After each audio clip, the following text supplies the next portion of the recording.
Stallion, at the end of 2020, we get a chance to share our passive income report here in just a few minutes. But I think there's also time for reflection and other things that we learned.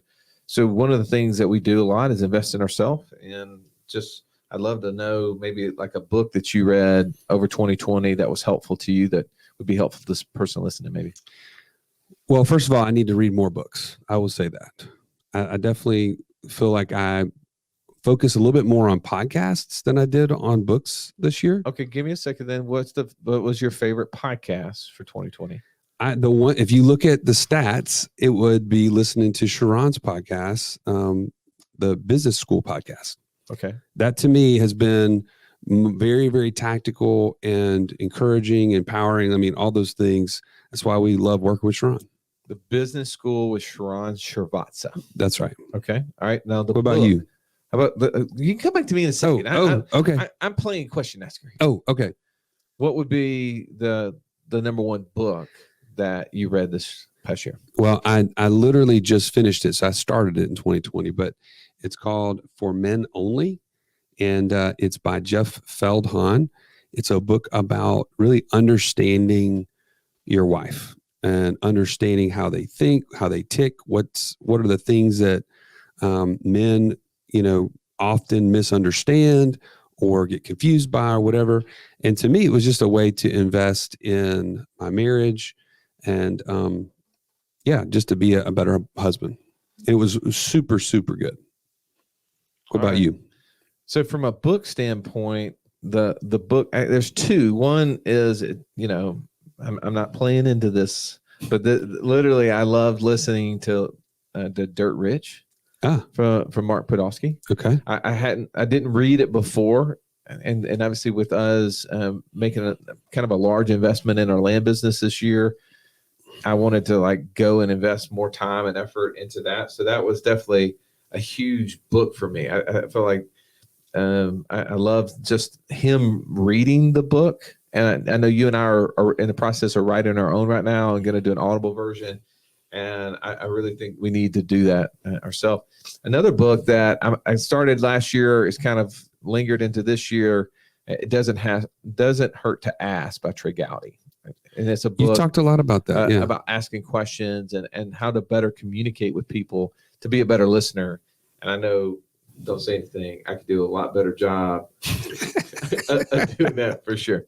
All right. Well, I don't want to waste any more time. We had a lot of, cool insights from 2020 as it relates to our passive income, and want to share those with you. As always, we really appreciate you listening to the show. If you haven't already, take time, go to our podcast, subscribe it, share it with other people, and join our community. Go to wealthwatchwallstreet.com/community, and we'd love to have you a part of it and keep sharing these moments with you. Let's jump into this episode of our December 2020 Passive Income Report.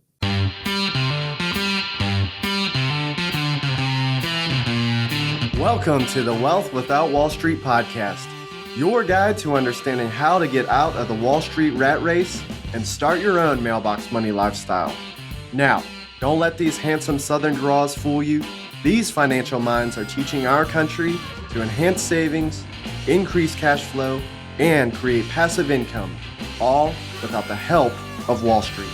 Are you ready to break through? Now here are your hosts, Russ Morgan and Joey Murray. Stallion, as I sit here and I look at this spreadsheet of all the different businesses we spun up over the last, 7 or 8 months of 2020, I'm a little bit overwhelmed by how much we did. That is crazy. Well, I mean, it's overwhelmed, but it's also excitement, in my opinion. I think of this as a year ago, none of this existed. For the most part, there was a few little things that. The miners maybe, but the Iron City cattle was in there. I had my condo. We had the syndication with one of the multifamily places. But yeah, we spun up a short-term rental business. We spun up a land flipping business, a information business, an e-commerce business. Yeah, that's a lot. Yeah, that's a lot in a short amount of time. I literally would not expect anything less from you, though, Russ. You're a pedal to the metal all the time, and ideas flow like The Well, salmon of Capistrano. when I see an idea, I like to go after it. But I will say, if I could do something differently, go back, I might have not done one or two of those and went all in on one or two of those. I feel like maybe we were a little bit spread out. All right. So in your mind, what was the thing that kind of stood out to you, the one you would have gone all in on? To start with, at least. Oh, I love the short-term rental business. And I think when we learned about it, we started one step at a time, and then we like really hit the gas at the end of the year. Mm-hmm. I think I probably would have loved to have gone a little quicker early on and maybe gotten a little more hands-on in some of the marketing aspects of it so that I could have understood that better, helped us maybe get on more platforms, maybe had more conversations with other operators to learn some of the things that we're learning now. Yeah. And I mean, again, you're always going to learn. It's not like we've been doing that for like 7 months. So it's not like, oh, woe was me that I didn't figure out this stuff when we only had 2 units and now we have 11. But I do think that there's some stuff there. What would be some lessons that you would say you learned in 2020 that maybe you would do differently? I think we do much better when we either are the ones that create the business, like ourselves, like from things that we know and understand that we already do almost on a regular daily basis. So I love the information stuff that we've created. Or number 2, we have an expert that we can partner with who's already been there, done that, and has the existing system that we can just plug in with capital. And that's what we do best. That's kind of what I was thinking. I do think, they always say in the real estate game, it's either access to deals or it's access to capital. If you got both, you got lightning in their bottle, right? A lot of times people have one or the other. And I think we've had access to capital, and we were partnering this year with people who had access to deals. And I see the writing on the wall. I mean, my wife is always saying, Russ, you literally just went through a year where the U.S. was shut down for the most part, and you're upset that you didn't get to certain levels. And also, I mean, just in full transparency, our business, our mainline business, what we do has a lot of residual impact to it and income. So it's not like we actually need this money. Right. None of this money is for us to spend. Our goal is to, can we also create income from assets that's equal to or exceeding our expenses? Well, I think, Russ, it was one of those things we had to do because we've interviewed so many people. We have heard all these great ideas. And in the back of your mind, you got to be thinking like, is this doable for real or is this just talk? And that's something, if I look back on 2020, I'm like, man, this was all worth it because we've been in the trenches. Like we've done the things. We know it's not hard. Like when Jay Massey said passive income doesn't mean uninvolved income, that took on a whole different meaning for me this year. No, you can do it. I think anyone can get involved in it. I'm not going to say it's easy by any stretch. I think there's a lot of work, and there's still a lot of work for us to do. Yeah. And as we kind of go through our list today, I just want to point those out, Stallion. I want to make sure that like we're sharing the goods and the bads of those different ideas, because some of these may be something that you, as you're listening to this podcast, that maybe you want to get involved in. But Stallion, I don't want them to like miss out on the experience that we've had, because like you said, we treat this podcast as an opportunity to learn. This is school. Yep. And you should, Robert Kiyosaki says, you should work to learn, not work to earn, but work to learn. And I think that we're working to learn different things, and we want to share those lessons with you. It doesn't do us any favors to hold those in. And we have this abundance mindset that we want to share with you so that you can take from this. And so if we start at the top, Joey, one of the businesses that we had been evaluating for a long time was the land flipping business. That's right. And you mentioned a second ago, like we were trying to do this on our own and with limited kind of resources from a labor and just ability to execute. We decided and found an opportunity to partner with a skilled operator and just use our capital with their system and access to deals. Yeah, that's right. And in this month in particular, what I would say learning for me was that December is a slower month. I just thought land flipping was kind of one of those things that consistently just kept growing on itself. But to be honest, just like every other business, there's ebbs and flows. There's times when it's everybody wants to buy land, and there's other times when they shrink back. Well, that makes sense. I mean, look, you're buying your kid the latest PlayStation game or whatever. I don't even know. My kids don't play those kind of games, so I don't really know what's Wii, PlayStation, Mario Brothers, whatever. Yeah. But you're spending money elsewhere, so maybe this is just not the item that they're buying, right? Yeah, right. For this month or whatever. And so this month in particular, we brought in $33,2592 for income. And the expenses are all kind of that's the net, I guess I should say. Yeah, well, so, because we're in this kind of partnership model where we're bringing the capital, they've got the deals, they got the systems, they're literally taking out their expenses before they pass it on. But I will say that was a $495 a month increase over November. Yeah, that was pretty good. I mean, that's a little more than 10%. Yeah, I'll take it. That's good.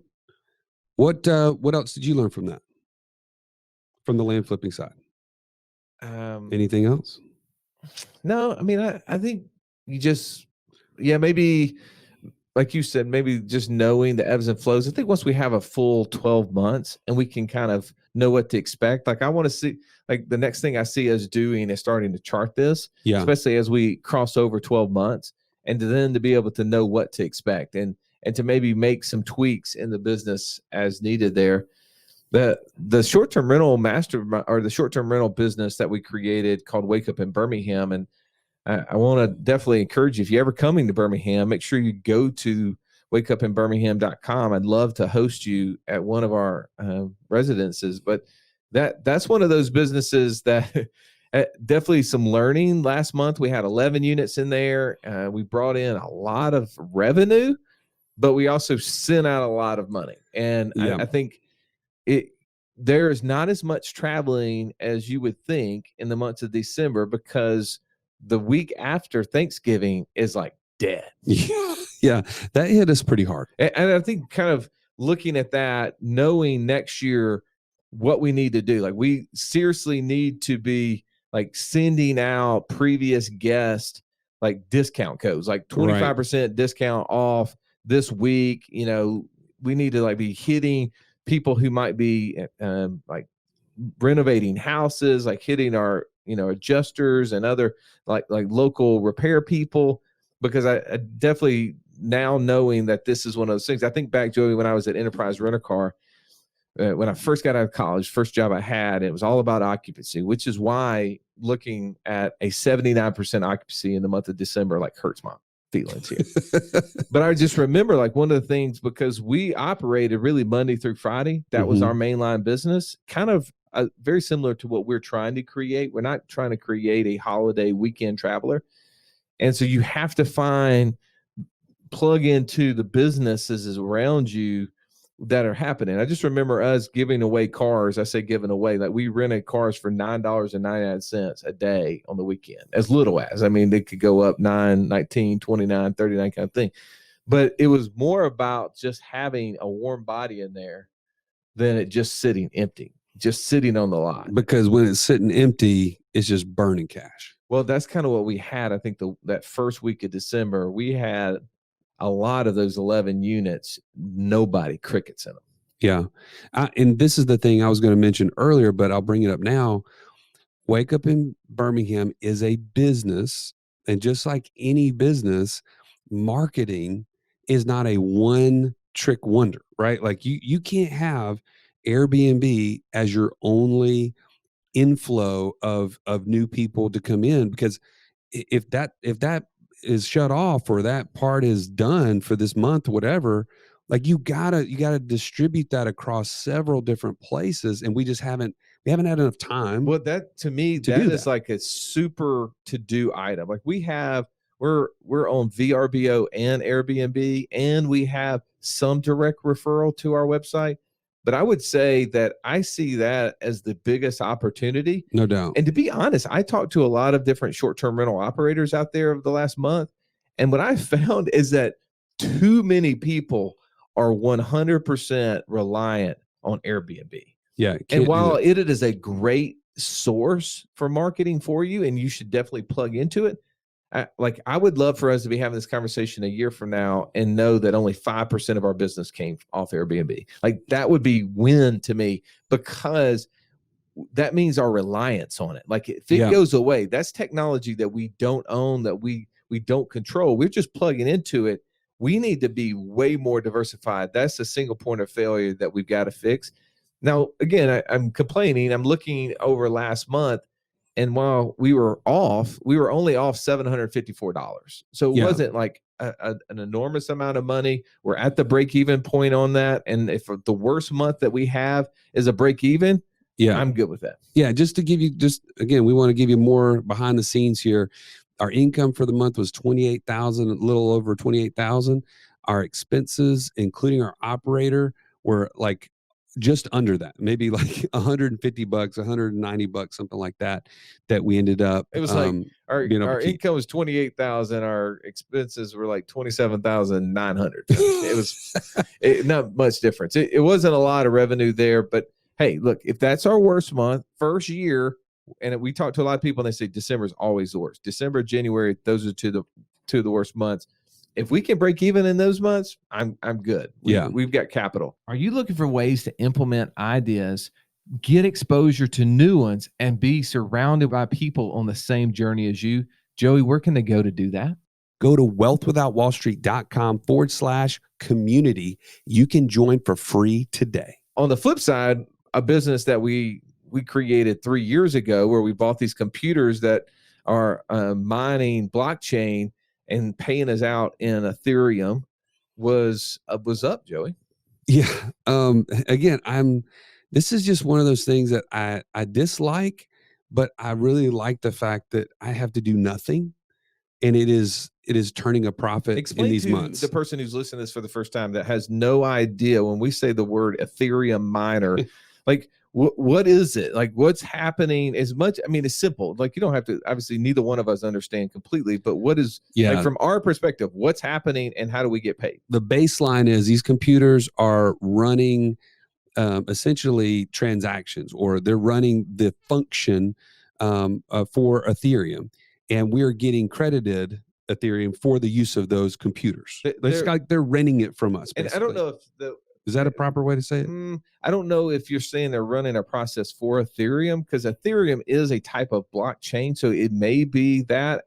I would just say in a more simplified manner, like the way I'd explain it to my mom, is that this is running a transaction just the way a credit card processor does. It's a lot more complicated than that. And the credit card processor gets paid a fee for doing that. When you buy something, we're getting paid a fee for doing that transaction with the computers that we own. So we own computers. They're being warehoused somewhere. They're being paid for to power them up, to maintain them, and all of that stuff. And in the month of December, our computers, our little bitty machines, brought in $4,355, and it costs $1,588 to power them and to maintain them. So that was a good little business that you and I just literally look at an app that we own, and it tells us, oh, you guys made $2,767 this month. Yeah, and that was up almost $1,000 from November of 2020. And that's because Ethereum, the price of the little thing that we're getting paid in, has been skyrocketing. Yeah, and just to give you a little bit of a heads up, it ended the month of December at like $761, I believe, per coin. And now, we're into January of 2021, and you'll wait on our update for this month. It literally is up over 1,200, and it has been up as much as what, 1,400? Yep. So this is crazy. It's a roller coaster. Now, why don't you tell folks what we're doing now that we've kind of recouped our initial costs for these computers and everything else? What's our strategy now? We're just literally selling the coins at the end of every month. Like this is one of those things where it is like a little rental house, and we know what our expenses are because we have to pay those every month. We see how many coins we've produced, and that equals a dollar figure, and we're just selling those, paying off our expenses, and putting the difference in our pocket. And we may look back on this stallion 20 years from now, and Ethereum could be worth 300,000, and we're going to think about the hundreds, if not thousands of coins that we sold at, $500, $700, $1,500 a piece. But the simplest part of this for me is brain space. Like Exactly. I think like when we were trying to sell these over Thanksgiving, which clearly looking back at that was a 100% mistake, literally a 100% mistake. We could have sold them for twice as much now, but it required way too much energy for me to try to determine, like, is this the best time? When's the best time? And if I just say on the 1st or 2nd of every month, I'm selling it. I don't care what it's at. I'm just selling it and be happy with the gain. That's what I just be honest with you. I don't know if this is 100% how it feels, but it's at least given me some inclination as to what it would be like if I was in retirement trying to look at my portfolio and make decisions based on, well, how do I optimize this money that has to last, right? I mean, I've had conversations with people, they've been in that position, and I'm just trying to like put myself in that position. And to be honest, there's not one thing about it that I like. Even when they go up, like you and I have talked about, when these Ethereum keep going up, it's kind of cool. It's kind of exciting. But at the same time, you're constantly processing, what do I do? What should I do? Is this the best? Is this not? It's creating anxiety. What is the purpose of building wealth and building cash flow? Is to create peace of mind. Yeah. So if the things that you own are not creating peace of mind, if they're creating anxiety, then they're a little bit self-defeating there. And I think that's the point, that why I get asked the question, well, Russ, do you think that maybe I should take some of this money that I sold my business with and maybe go over and tinker over here into this speculative asset class? And I go, well, you can, but let me tell you a story. And I tell them about the story of me selling Ethereum at Thanksgiving and how anxious I was about doing that. Not because it really made a difference. That's the thing. It didn't make a difference in my life. Like, it didn't. But can you imagine if it did, though? And sometimes it does for people. It was up 300% over the last 12 months. So was it a good time to sell it? Yes. But now it's up 100% over that. And so you feel like a punk. I'm literally upset that I sold an asset up 300%, but didn't get the next 100% out of it. Yeah. That's just, we can't do that. And to me, that's where what we're trying to go after, and why I think no matter what, our system's right, because we cash flow every single month. We keep moving the needle toward financial freedom. And we don't have to have $5 billion in the bank account. Really, people don't know if 5 billion, 500, whatever their number is enough. Cash flow is what tells us that answer. So Joey, as we look over some of our long-term rental assets, we don't have a whole lot of nothing really changed story to tell there. I'm hopeful that the syndication, the apartment complex we're in, is going to start paying out here soon. That would be nice. Looking at like maybe moving into e-commerce. So we had a kind of a strong conversation last month about your 100 Unicorns business. And you said, hey, look, you were talking about anxiety just a minute ago. You said if this thing isn't right by March. Yep. End of March. If I can't start to break even or make a profit by the end of March, I got to just let this go. So I'm looking at December's numbers. I see that you lost $1,400. Yeah. Yeah. Which is even more than I lost in November. So you're paying for Unicorns to fly off the shelf. That's right. Yeah. My cost of goods I'm making a profit there. But then when you take in consideration that I can't be involved in this on a day-to-day basis, I have to have help on several fronts, and on the marketing side is the hardest part. But what I've done is I've gone all in with my Facebook marketer, and I've said, look, we're going to test 20 products. And I got this from my business coach's recommendation to somebody who has sold like multi-millions of dollars e-commerce. And I said, I'm just going to take his advice and I'm just going to go with it. He said, take 20 products, put $100 a day behind your products, and just keep testing them, and find one that will break even or make a little bit, and then you can scale that one product So are above we all the seeing any others. traction in that yet? It just started. It just started this week, and so it's too early. Okay. But stay tuned for January, because I am hoping to have more to share on that. You better have more than hope, because otherwise I'm going to give you a foot.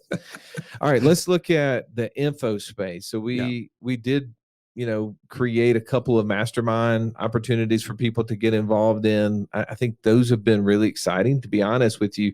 It just told us that the need and the urgency to create something is there. Yeah. And we started a short-term rental mastermind and created an opportunity for people to jump in. We actually underestimated the demand. Can you believe that? We underestimated the demand. That never happens. Usually we're too optimistic. Well, the beauty of economics is that when you actually don't have a limited supply, you can increase either price or you can increase supply to meet demand. And so what we did is we had a short-term rental mastermind group. That's a group of people. We have 13 people that are meeting weekly to find out how to build their own short-term rental business and be able to do exactly what we were talking about. Not only start on Airbnb, but hopefully start to move off of those channels onto their own private channels, or at least diversify across channels so they'll have more, riskless, single point of failure type opportunity. Yeah.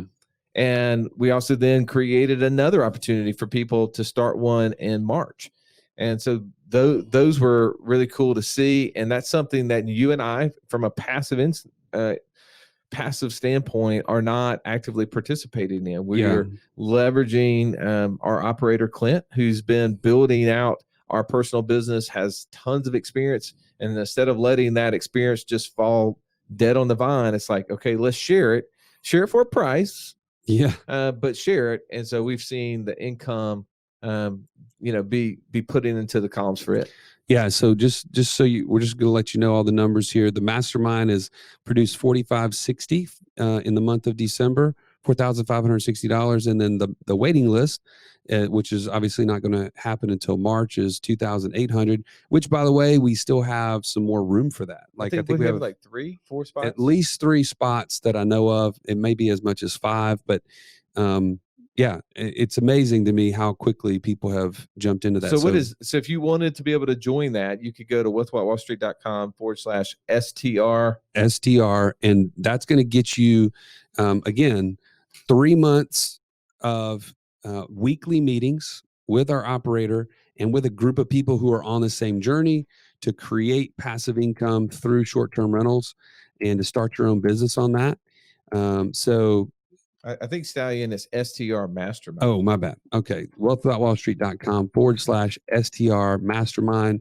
And you can sign up there and take part in the March class. I'd love to have you in there. Yeah. And my daughter and I, you've seen Alexandria and I going through that. Yeah. That's been a good experience. We're about to get a unit actually for her started at the very end of January. That is so cool. Yeah, I'm looking forward to seeing her be able to interact in the whole design process, for her to see the income, for her to be able to take her first policy loan for that. She's taking a policy loan to buy her car. We'll see her take a policy loan to put it in to buy the furnishings, be engaged in that whole process, and to be able to then go online and actually see her unit.